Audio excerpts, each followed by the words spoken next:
3 గల్లీలు దాటిన తర్వాత అక్కడ లక్ష్మీనరసింహ నుంచి పైనుంచి వచ్చే వాటర్, సాయిబాబా గుడి నుంచి వాటర్ వస్తుంటాయి. అక్కడ జమ అయిపోతే చిన్న వర్షం పడ్డా కూడా ఇంకా చెరువే అది కృష్ణానగర్ కృష్ణా నదిలాగానే ఉంటుంది. అది నడవనికి పోనీకి ఉండదు. అదంతా యాక్చువల్గా వెంకటగిరి అజయ్ బార్ ముందు నుంచి డ్యామేజ్ అయిపోయింది అంతా. అది అక్కడ నుంచి అంతా కొట్టుకుంటూ రావాలి. హైడ్రా వస్తే క్లీన్ చేసుకుని పోతుంది. 10 years నుంచి బీఆర్ఎస్ వాళ్ళే ఉన్నారు. బీజేపీ అన్న బీఆర్ఎస్ ఉన్నారు. ఇప్పుడు మాకు ఎంపీ ఏమో కిషన్ రెడ్డి బీజేపీ, ఎమ్మెల్యే ఏమో బీఆర్ఎస్ కిషన్ రెడ్డి, కార్పొరేటర్ ఏమో బీఆర్ఎస్. ఇప్పుడు వచ్చి కాంగ్రెస్ పార్టీ వచ్చేసి దాదాపు 2 సంవత్సరాలు అవుతుంది.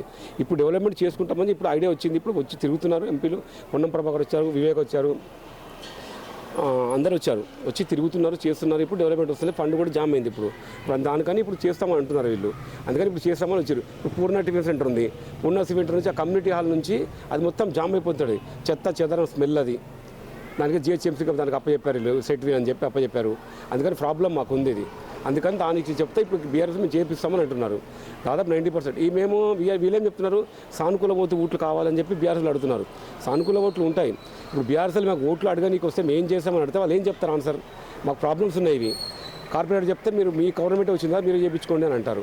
అందుకని మాకు చెప్పనీకి ఎవరికి లేదు, మాకు వచ్చి ఎవరేం చేయలేదు.